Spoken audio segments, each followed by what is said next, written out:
और इस क्लास में हम आपको पढ़ाएंगे factors affecting rate of reaction. छठा फैक्टर आपको पढ़ाएंगे effect of addition of a catalyst. तो सबसे पहले कैटलिस्ट क्या होता है आपको बताते हैं, इसके लिए आप बोर्ड पर देखें, स्क्रीन पर देखें, सॉरी। सबसे पहले बच्चों कैटलिस्ट के बारे में आपको बताते हैं व्हाट इज कैटलिस्ट। बच्चों कैटलिस्ट वो सब्सटेंस होता है जो बहुत ही कम मिकदार में इस्तेमाल होता है और ये रेट ऑफ केमिकल रिएक्शन को चेंज कर देता है, जबकि खुद इसके अंदर कोई परमानेंट केमिकल चेंज नहीं होती, इसलिए ये फाइनल प्रोडक्ट में अपीयर भी नहीं होता और इसके अंदर कोई क्वांटिटेटिव लॉस भी नहीं होता। यानी कैटलिस्ट वो सब्सटेंस है जो रेट ऑफ रिएक्शन को चेंज कर देता है। चेंज का मतलब है इंक्रीज भी कर सकता है, डिक्रीज भी कर सकता है। बच्चों वो रिएक्शन जिसमें कैटलिस्ट यूज होता है या वो रिएक्शन जो कैटलिस्ट की मौजूदगी में होते हैं, इस प्रोसेस को कहते हैं कैटालिसिस। यानी process of catalysing the reaction is called catalysis. बच्चों कैटालिस्ट ग्रीक वर्ड है, तो सबसे पहले बर्जिलियस ने 1836 में यूज किया। का मतलब होता है, कैटा का मतलब होता है होली और लीन का मतलब होता है टू लूज इट। बच्चों कैटालिस्ट का बुनियादी फंक्शन क्या होता है? बच्चों कैटालिस्ट एक्टिवेशन एनर्जी को कम या ज्यादा कर सकता है, जिसके नतीजे में रेट को या तो फास्ट बना देता है या स्लो बना देता है। अगर कैटालिस्ट एक्टिवेशन एनर्जी को कम करेगा तो इसको पॉजिटिव कैटालिस्ट कहते हैं, और अगर ये एक्टिवेशन एनर्जी बढ़ा देगा तो इसको नेगेटिव कैटालिस्ट कहते हैं। कैटालिस्ट दो तरह के होते हैं, कैटालिस्ट दो तरह के होते हैं, पॉजिटिव और नेगेटिव कैटालिस्ट। यार बच्चों कैटालिस्ट का काम ये होता है कि ये रिएक्शन को एक नया पाथ फराहम करता है और इस पाथ की एक्टिवेशन एनर्जी या इस पाथ का एनर्जी बैरियर कम होता है, जिसके नतीजे में रिएक्टेंट सक्सेसफुली कोलाइड कर जाते हैं कैटालिस्ट की मौजूदगी में। बच्चों कैटालिस्ट कैटालिटिक रिएक्शंस की कुछ examples, formation of water, hydrogen और ऑक्सीजन आपस में मिलकर वाटर बनाते हैं, इस अमल में प्लाटिनम कैटालिस्ट के तौर पर इस्तेमाल किया जाता है। इसी तरह KClO3 की डीकम्पोजिशन में MnO2 कैटालिस्ट के तौर पर इस्तेमाल किया जाता है और HCl की ऑक्सीडेशन में भी MnO2 कैटालिस्ट के तौर पर इस्तेमाल किया जाता है। बच्चों फंक्शन ऑफ कैटालिस्ट एक डायग्राम के जरिए आपको समझाते हैं, और ये वो डायग्राम है जो कल आपको सिखाई थी, एनर्जी प्रोफाइल डायग्राम। आप ये देखिए कि इस डायग्राम में रिएक्टेंट प्रोडक्ट में कन्वर्ट हो रहा है। बच्चों इस डायग्राम के टॉप पर रिएक्टेंट्स आपस में कुछ वक्त के लिए कंबाइन होकर एक खास स्टेट में कन्वर्ट होते हैं, जिसको कहते हैं transition state. Reactant transition state में कन्वर्ट होते हैं। रिएक्टेंट और ट्रांजिशन स्टेट के दरमियान जो एनर्जी डिफरेंस है उसको एक्टिवेशन एनर्जी कहते हैं। ये जो ऊंची वाली एक्टिवेशन एनर्जी है ये कैटालिस्ट की एब्सेंस में है, और आप देखें कि कैटालिस्ट की मौजूदगी में ये जो एक्टिवेशन एनर्जी है ये लो हो जाती है। तो कैटालिस्ट का बुनियादी काम एक्टिवेशन एनर्जी को लो करना है। बच्चों कुछ और टर्म्स हैं कैटालिस्ट के हवाले से, लेकिन वो हमारे कोर्स में नहीं है। इसी तरह कैरेक्टरिस्टिक्स ऑफ कैटालिस्ट भी हमारे कोर्स में नहीं है, ये मैं आपको सेंड करूंगा, आप इसको रीड कीजिएगा और कल क्लास में डिस्कस कर लीजिएगा। अब कुछ और टर्म्स हैं जो मैं आपको पढ़ा रहा हूं, उनमें से एक टर्म है बायोकैटालिस्ट और एंजाइम कैटालिसिस। बच्चों बायोकैटालिस्ट या बायोलॉजिकल कैटालिस्ट एंजाइम्स होते हैं हमारी बॉडी में, और ये कॉम्प्लेक्स प्रोटीन मॉलिक्यूल्स होते हैं जो हमारी बॉडी में होने वाले रिएक्शंस को कैटालाइज करते हैं। मिसाल के तौर पर बच्चों पेप्सिन, ये एंजाइम हमारी बॉडी में मौजूद होता है। बच्चों वो रिएक्शंस जिनको एंजाइम कैटालाइज करता है, एंजाइम कैटालिसिस कहलाते हैं। बच्चों बहुत सारे एंजाइम्स हमारी बॉडी में हैं। मिसाल के तौर पर हमारे मुंह के अंदर एक एंजाइम है, हमारे थूक में एक एंजाइम है जिसको कहते हैं टाइलिन।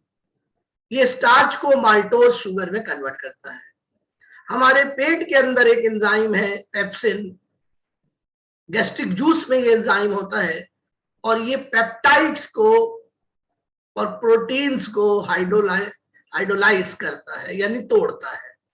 बस हमें इतना ही याद करना है क्योंकि ये भी हमारे कोर्स में नहीं है।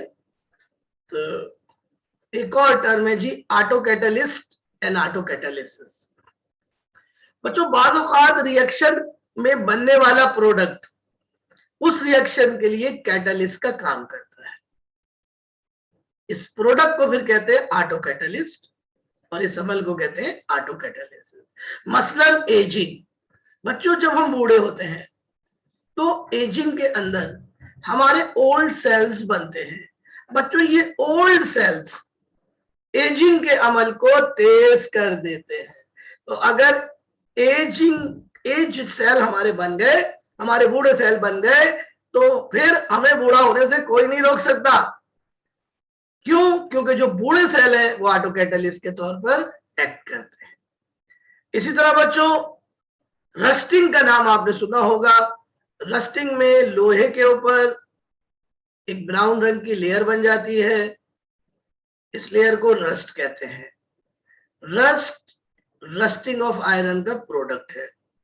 बच्चों रस्ट लगने का, रस्ट जो है रस्टिंग को तेज कर देता है। रस्ट क्या है? ऑटो कैटालिस्ट है रस्टिंग के लिए। इसी तरह बच्चों प्रैक्टिकल के अंदर रिडॉक्स टाइट्रेशन में जो प्रोडक्ट बनता है, रिडॉक्स टाइट्रेशन में जब हम रिएक्शन करते हैं ऑक्सैलिक एसिड और एसिडिफाइड केमनोफोर का, तो ये रिएक्शन स्लो होता है बिगिनिंग में, लेकिन जैसे ही प्रोडक्ट बनता है MnSO4 और MnSO4 के एमेनाइन बनते हैं तो ये ऑटो कैटालिस्ट का काम करते हैं, रिएक्शन की स्पीड को बढ़ा देते हैं। एक और टर्म है जी प्रोमोटर और एक्टिवेटर्स।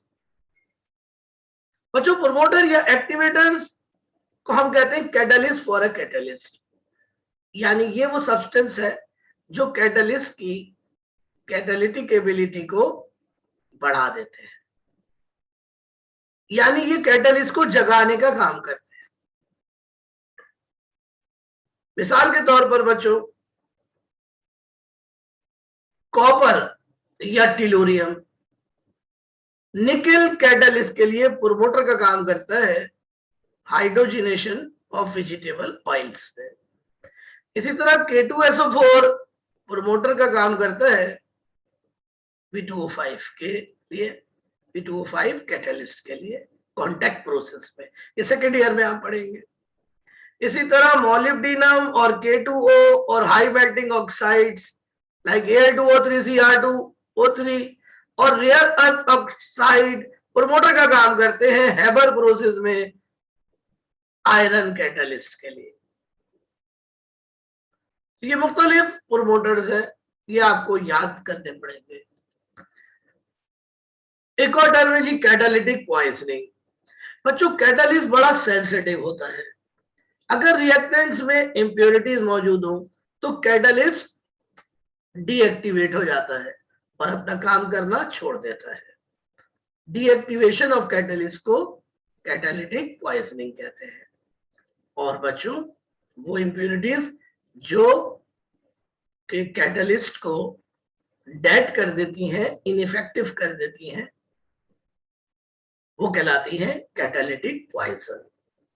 बच्चों लातादाद कैटालिटिक पॉइजन है, लेकिन बच्चों वो कंपाउंड जिनमें सल्फर मौजूद हो और आर्सेनिक मौजूद हो, इनको हम यूनिवर्सल पॉइजन कहते हैं।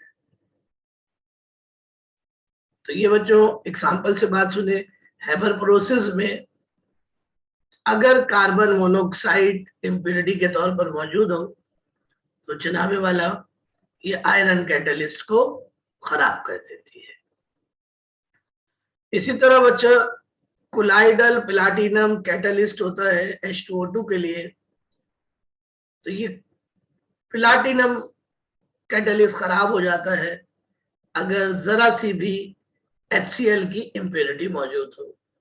इसी तरह कांटेक्ट प्रोसेस के अंदर बच्चों हमारा कैटलिस्ट होता है प्लाटिनम, जो खराब हो जाता है कांटेक्ट प्रोसेस के रिएक्टेंट्स में आर्सेनिक या आर्सेनस ऑक्साइड की इम्प्योरिटी की वजह से। और बच्चों आखिरी हेडिंग है टाइप्स ऑफ कैटलिस्ट। कैटलिस्ट दो तरह का होता है बच्चों, पॉजिटिव कैटलिस्ट और नेगेटिव कैटलिस्ट। नेगेटिव कैटलिस्ट को इनहिबिटर भी कहते हैं। इसको हम एक चार्ट की शक्ल में आपको पढ़ा रहे हैं। पॉजिटिव कैटलिस्ट वो होता है जो रेट ऑफ रिएक्शन को इंक्रीज कर देता है,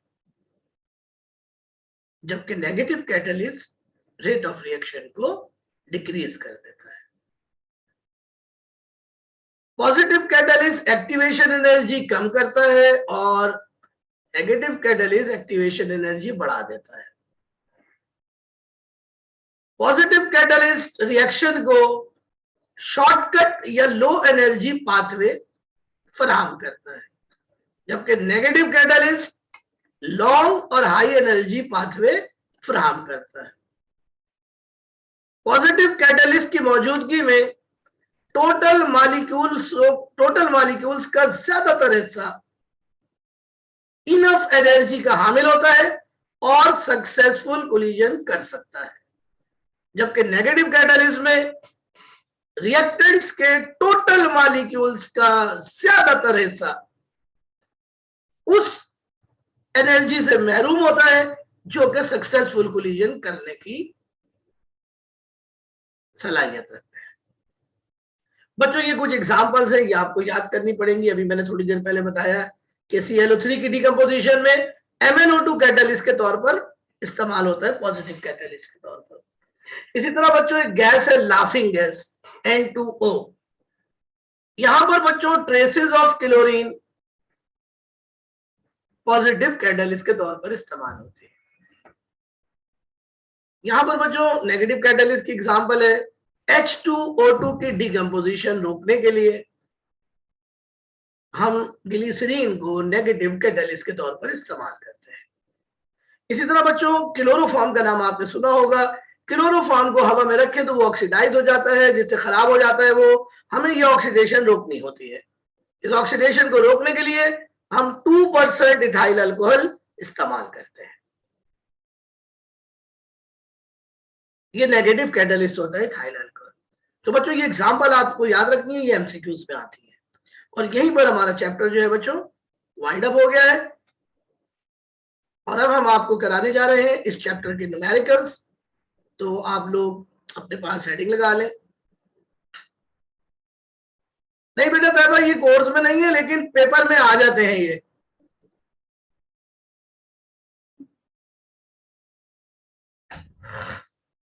तो हेडिंग लगाए numericals on rate of reaction.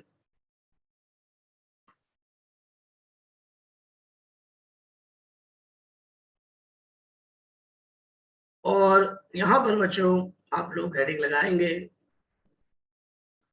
पहला न्यूमेरिकल आपको कराने जा रहे हैं, ये है वो पहला न्यूमेरिकल। आप इसको कॉपी करें, मैं आपको पढ़ के सुना रहा हूं, बता रहा हूं कैसे करना है।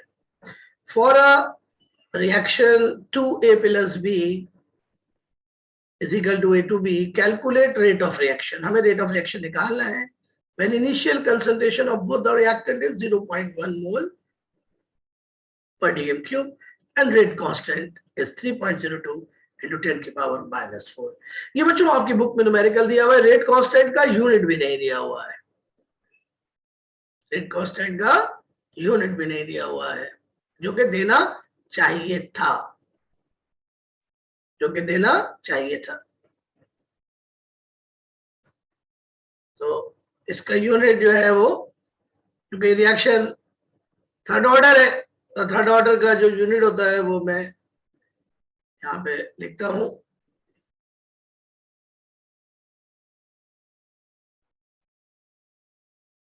एक मिनट जरा सा वेट कीजिएगा।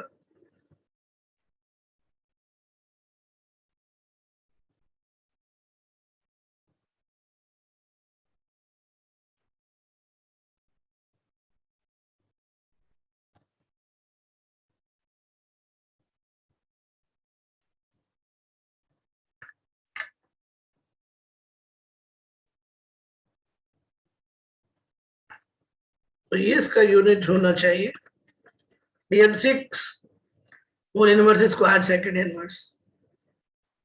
कौन आया भाई जी? बच्चों यूनिट भी नहीं दिया हुआ, बताएं कि क्या किया जा सकता है। जिन्होंने बुक लिखी है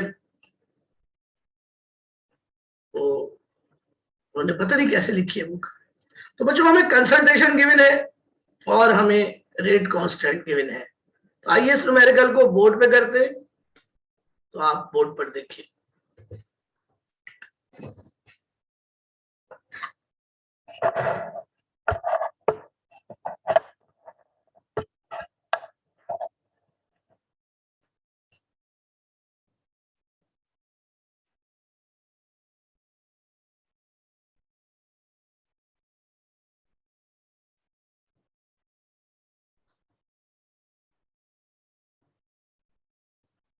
तो बच्चों सबसे पहले सॉल्यूशन की हेडिंग लगेगी।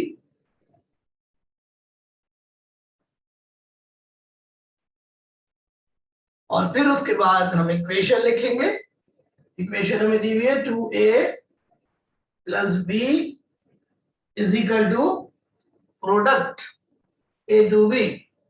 प्रोडक्ट से हमें कुछ मतलब नहीं, हमें सिर्फ रिएक्टेंट से मतलब है। रिएक्टेंट की हमें कंसंट्रेशन दी हुई है 0.1 मोल पर डीएमक्यू और बी की भी कंसंट्रेशन दी हुई है 0.1 मोल पर डीएमक्यू। तो बच्चों ये रिएक्शन हमें सेकंड ऑर्डर नजर आ रहा है, सॉरी ये रिएक्शन हमें थर्ड ऑर्डर नजर आ रहा है। कोफिशिएंट 2 है और कोफिशिएंट 1 है। इसके अलावा जो हमें सवाल के अंदर दिया हुआ है रेट कांस्टेंट। रेट कांस्टेंट की वैल्यू हमें दी हुई है 3.02 मल्टीप्लाइड 10 की power -4 DM6 mole inverse square second inverse. Third order reaction है ये यूनिट बता रहा है कि रिएक्शन थर्ड ऑर्डर। और बच्चों हमें मालूम करना है रेट ऑफ रिएक्शन। बच्चों रेट का फार्मूला होता है और रेट को हम जाहिर करते हैं dx अपॉन dt से। dx upon dt is equal to rate constant concentration of reactants A and B और ये जो कोफिशिएंट है ये पावर बन जाएगा। क्योंकि उन्होंने हमें मेंशन नहीं किया तो जो कोफिशिएंट है वही हम पावर के बराबर लेंगे। अब ये वैल्यूज हम इस पे डालते हैं तो हमारा आंसर आएगा। k की वैल्यू है 3.02 एक्सपोनेंट 10 की पावर -4। यूनिट आपको बाद में रखाएंगे, अभी यूनिट आखिर में रखेंगे। मल्टीप्लाई बाय ए कितना 0.1 0.1 का स्क्वायर करेंगे, फार्मूले में स्क्वायर है फिर 0.1 आएगा। अब ये सारे यूनिट्स आपको बाद में बताऊंगा, अभी जगह नहीं है बोर्ड पे मेरे पास। अब इन सबको मल्टीप्लाई करें तो आंसर आ रहा है मेरे पास 3.02 एक्सपोनेंट 10 की पावर -7 और यूनिट आएगा मोल per DM cube second inverse. ये रेट का यूनिट होता है। अब मैं यूनिट आपको रख के दिखाता हूं, पहले आप यहां से कॉपी करें।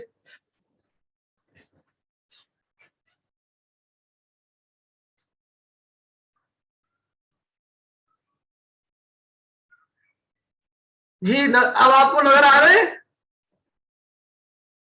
ईशा?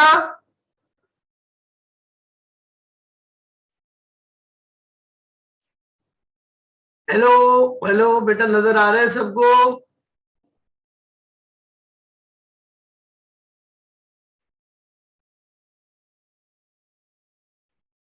बेटा इसका यूनिट निकाल के दिखाऊं या इसको बोर्ड पे यहां पे करा दूं?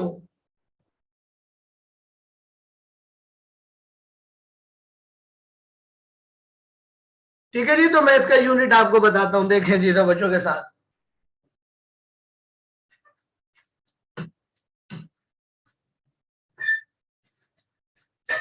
अलग से यूनिट आपको बता रहा हूं, ये आप यहां पे लिखेंगे यूनिट, इस जगह पे,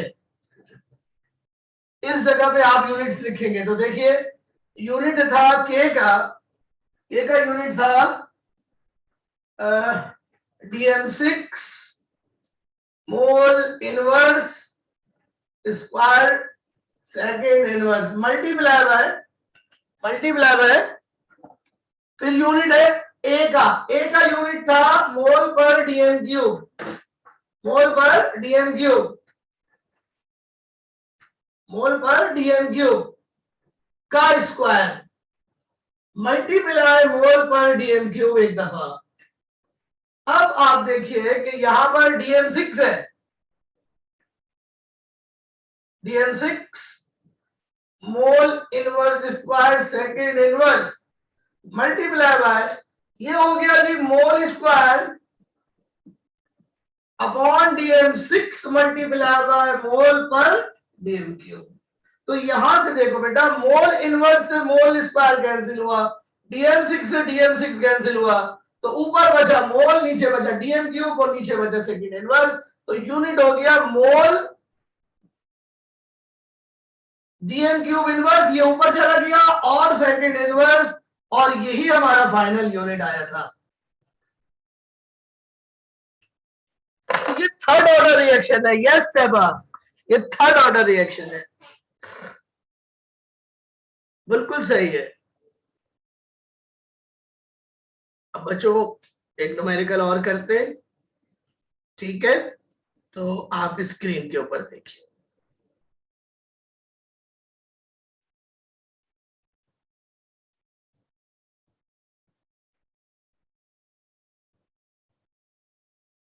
नहीं बेटा, ए के ऊपर स्क्वायर आएगा ना मेरा बेटा, क्योंकि उसके साथ 2 लगा है, तो 2+1 दूसरा रिएक्टेंट भी तो काउंट करेंगे ना बेटा। देखा, ए के लिहाज से सेकेंड ऑर्डर है, बी के लिहाज से फर्स्ट ऑर्डर है, दोनों को प्लस करेंगे तो ओवरऑल थर्ड ऑर्डर होगा।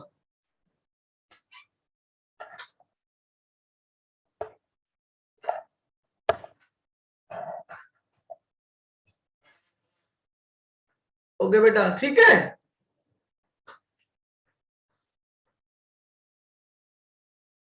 तो बेटा एक सवाल आप लोग करके दिखाइए मुझे, मैं आपको स्क्रीन के ऊपर शेयर कराता हूँ।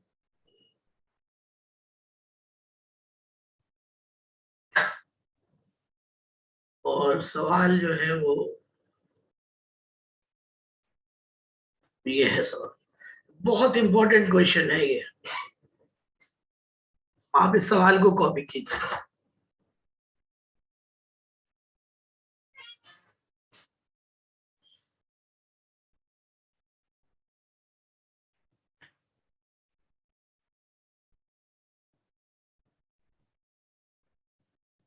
ये सवाल 2 दफा आ चुका है कराची बोर्ड में, 2010 में आया, 2017 में आया।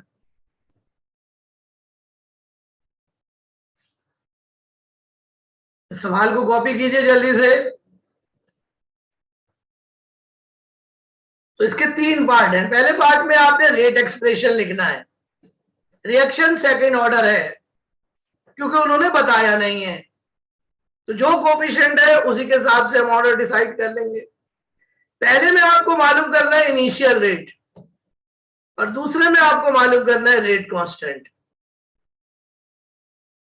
हालांकि रेट कांस्टेंट आपको गिवन किया है, लेकिन तीसरे पार्ट में आपको रेट कांस्टेंट मालूम करना है जब आप इनिशियल कंसंट्रेशन को डबल करेंगे। तो बहुत इंपॉर्टेंट सवाल है ये, लेकिन बच्चों वाला सवाल है। कैसे, अभी मैं बताऊंगा, पहले आप जरा जल्दी से इसको सॉल्व करें।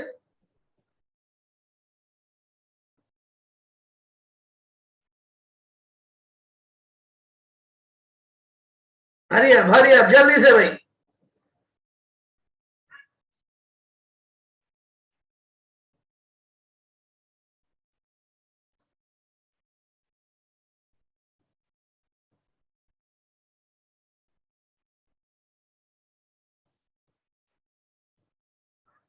जी।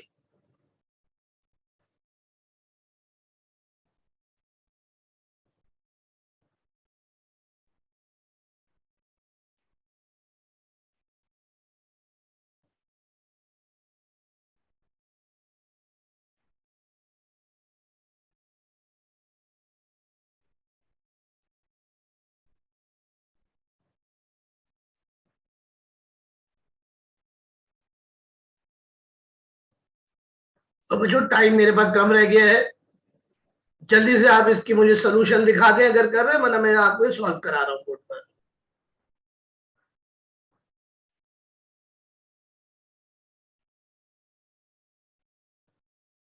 स्टूडेंट्स मैं 1 मिनट में आ रहा हूँ, जरा सा वेट कीजिएगा।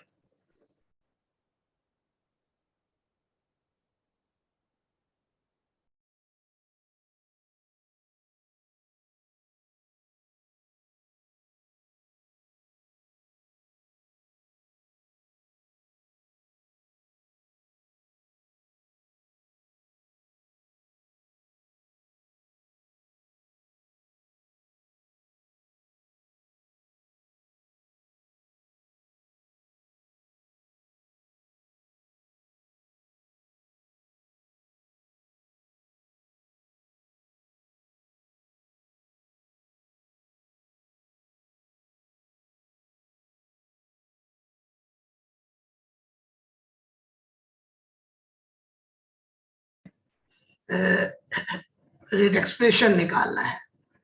तो बच्चों एक ही रिएक्टेंट है, उसकी पावर 2 है, तो रेट एक्सप्रेशन क्या बनेगा? Rate is equal to rate constant multiply by reactant और उसकी पावर 2 हो जाएगी। पहले सवाल में बच्चों हमें मालूम करना है इनिशियल रेट और मोलर कंसंट्रेशन 0.5 हमें दी हुई है, रेट कांस्टेंट हमें 1.8 इंटू 10 की पावर -3 दिया हुआ है। तो बच्चों ये दोनों वैल्यूज हम प्लेस करेंगे। रेट के फार्मूले में स्क्वायर लेंगे 0.75 का और के से मल्टीप्लाई करेंगे तो हमारे पास रेट आ जाएगा। रेट का यूनिट हमेशा होता है मोल पर डीएम क्यूब पर सेकेंड, अदरवाइज हम इसको वैल्यूज पुट करेंगे तो भी हमारे सामने यही यूनिट आ जाएगा। अब बच्चों असल पार्ट जो है वो पार्ट 3 है। पार्ट 3 में वो कह रहे हैं कि रेट कांस्टेंट मालूम कीजिए जब NO2 की कंसंट्रेशन डबल कर दें। तो पहले उसकी कंसंट्रेशन क्या थी? 0.75, जब डबल करेंगे तो 1.5 हो जाएगी। तो बच्चों जब हम NO2 की कंसंट्रेशन डबल करेंगे तो रेट जो है वो 4 टाइम्स हो जाएगा, क्योंकि रेट का NO2 की कंसंट्रेशन के साथ, कंसंट्रेशन के स्क्वायर के साथ रिलेशन है और सेकंड ऑर्डर है, तो रेट जो है वो 4 टाइम्स हो जाएगा कंसंट्रेशन डबल करने पर। तो जो इनिशियल रेट था, जो हमें क्वेश्चन नंबर 1 में दिया हुआ था, जो क्वेश्चन नंबर 1 में हमने निकाला था, उसको हम मल्टीप्लाई करेंगे 4 से। तो जब हम 4 को इनिशियल रेट से मल्टीप्लाई करेंगे तो आंसर आएगा 4.05 इंटू 10 की पावर -3। अब ये वैल्यूज हम फार्मूले में रखेंगे बच्चों और रेट कांस्टेंट निकाल लेंगे। तो ये ऊपर हमने रेट कांस्टेंट की वैल्यू पर प्लेस करी,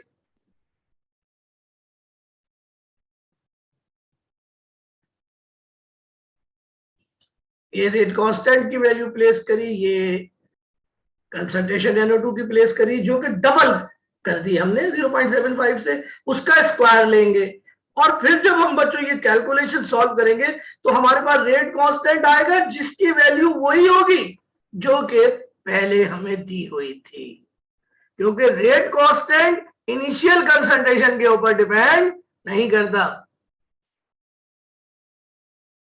तो ये बड़ा इंपॉर्टेंट क्वेश्चन बच्चों, ये उसका पूरा सोल्यूशन है। तो आप जल्दी से इसका स्क्रीनशॉट ले लीजिए पहले, यहां से मैं इसको छोटा कर देता हूं, यहां से आप इसका स्क्रीनशॉट ले लीजिए,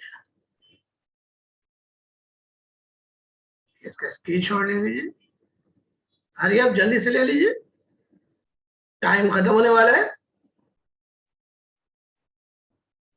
और ये इसका बच्चों नीचे के पोर्शन का स्क्रीनशॉट ले लीजिए। ये ग्रुप में शेयर करा दीजिएगा मुझे, तो मैं सबको भेज दूंगा फिर। तो ये था बच्चों रेट कांस्टेंट का न्यूमेरिकल। और रेट इनिशियल रेट का न्यूमेरिकल बहुत इंपॉर्टेंट है, ये आ सकता है पेपर में।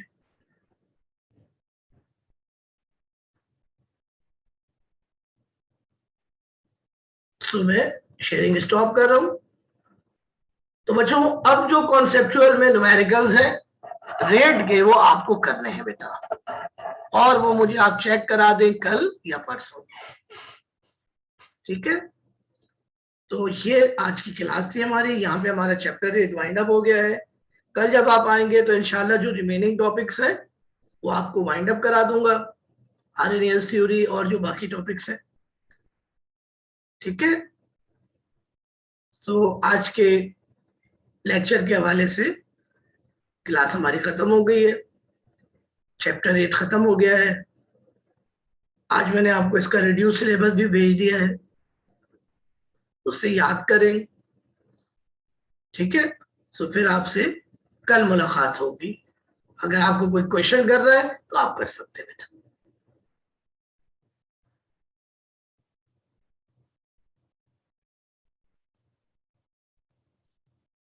नहीं यार, हम एक और क्लास नहीं ले रहे।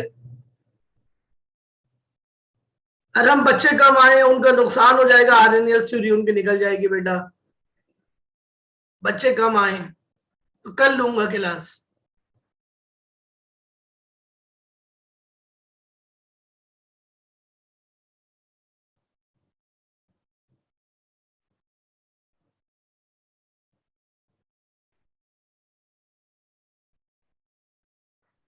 बेटा वेपर वेपर प्रेशर के फैक्टर पढ़ा दिए थे, सिर्फ टेम्परेचर वाला फैक्टर रहता है। तो कल पढ़ के आओ, कल सारे नोट्स वगैरह लेकर आना, तो कल क्लास में करा देंगे बेटा। थोड़ा सा तो टॉपिक है, 5 मिनट का टॉपिक है बेटा।